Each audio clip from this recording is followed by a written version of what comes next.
Hello, everyone. It's always very interesting to analyze chess games in which players who have both held the world champion title at different times meet each other.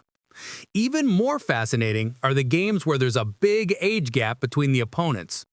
Before we begin, make sure to subscribe, leave a like, and comment whose games you'd like me to analyze next. This game was played during the Chess Olympiad in Leipzig in 1960. With the white pieces played the future 11th world champion, the American Grandmaster Robert James Fischer. And with the black pieces, a player who had already sat on the world chess throne, the Dutch Grandmaster Max Euwe. The age difference between these two chess players was over 40 years, which makes it feel like a battle between youth and experience.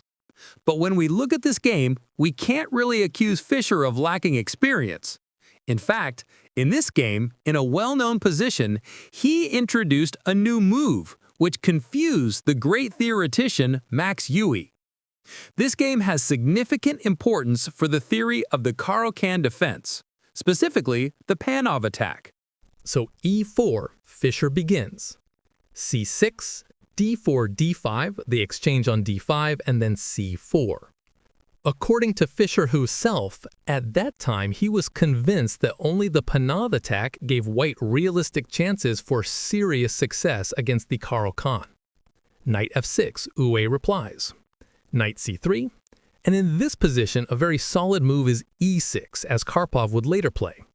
But Euwe chooses another acceptable move, knight c6. And f3. And even now, it wouldn't have been too late to play e6, but Euwe makes a rather risky move, bishop g4. Fischer captures on d5, knight d5.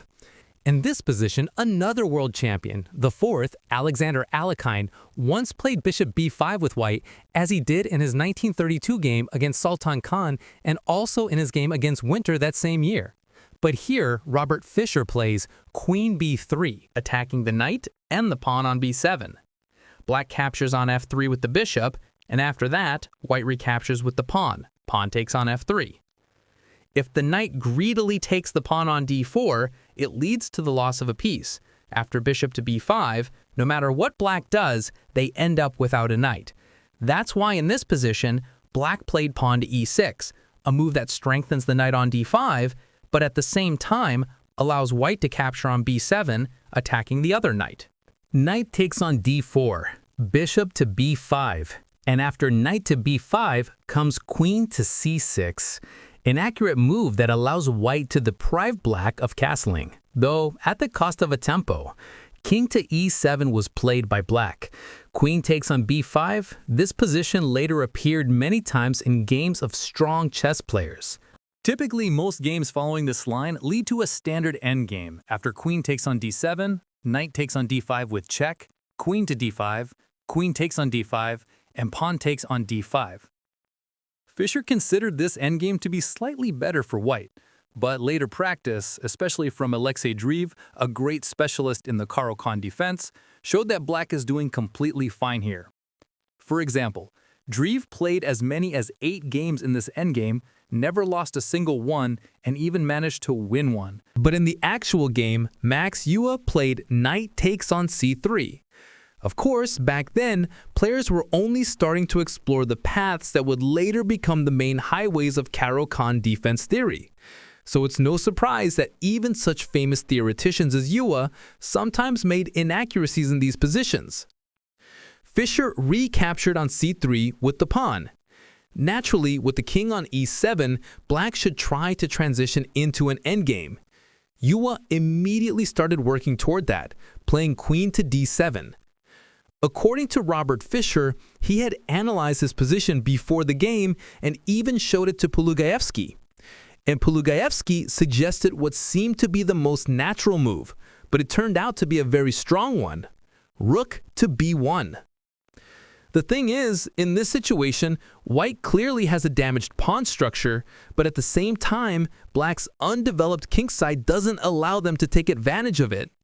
And Fischer accurately noted that this endgame would be very, very pleasant for white. In this position, it would have been better for black to immediately capture on b5, then play king to d6 and try to develop on the king side. After rook to b7, pawn to f6, king to e2, king to c6, rook to f7 and pawn to a5, followed by bishop to e3 and rook to b8, black would have some counterplay. Of course, white could respond with rook to d1, leading to exchanges. But the point is that the pawn structure for black here is not as vulnerable as it was in the actual game. It seems that in this variation, black manages to complete their kingside development in time. In the actual game, Max Euwe played rook to d8, creating a mate threat in one move. Fischer calmly develops, defending against it. Queen takes on b5. Sooner or later, black had to trade queens, and now the pawn on a7 becomes weak. Rook to d7. Black defends, but Fischer doesn't hurry. He improves his king's position, knowing the a-pawn won't escape. Pawn to f6, then rook to d1. A precise move. Fischer trades rooks, leaving black with undeveloped pieces and a doomed a7 pawn.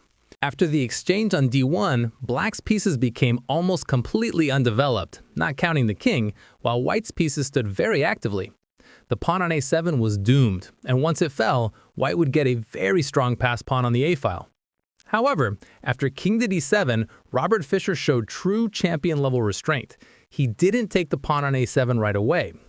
The thing is, if he had done that, black would have gained counterplay with bishop to d6, and in that case, after trying to capture the pawn on g7, but losing the pawn on h2, black would get a dangerous pass pawn on the h-file, giving them real chances to equalize. So instead, Fischer tied down the bishop with rook to b8. Black played king to c6, and only then bishop takes on a7. Pawn to g5, played by Max Euwe, trying to activate his position. Then pawn to a4, bishop to g7. As usual for Fischer, he tried to squeeze the maximum out of the position. He didn't go for a simple bishop endgame, but instead played rook to b6. King to d5, covering the pawn, rook to b7, the bishop retreats to f8, and again, rook to b8, bishop to g7. Max Euwe, of course, agreed to a repetition of moves, but Fischer was looking for a win. He placed the rook on b5, giving check. King to c6, rook to b6, king to d5, and then pushed the pawn forward. Black played pawn to f5, bishop to b8, and then rook to c8. Black activates the rook. The pawn on c3 is doomed, but white's other pawn, the a-pawn, keeps marching forward. Pawn to a6, and rook takes on c3. Rook to b5, the only inaccuracy by Fischer in this entire game. After the match, Max Euwe asked Fischer, "What would you have played after king e6?" Fischer confidently replied, "Rook a5." But after Euwe suggested bishop g4, Fischer thought for a moment and came up with bishop e5. Right away, Euwe struck back with rook a5. Remember, all of this happened after the game during their post-analysis. And that's when Fischer realized he would have fallen into a trap. The pawn on a can't move anymore. After the exchange on c5, black completely eliminates it, and the bishop ending becomes totally equal. But in the actual game, you played king c4.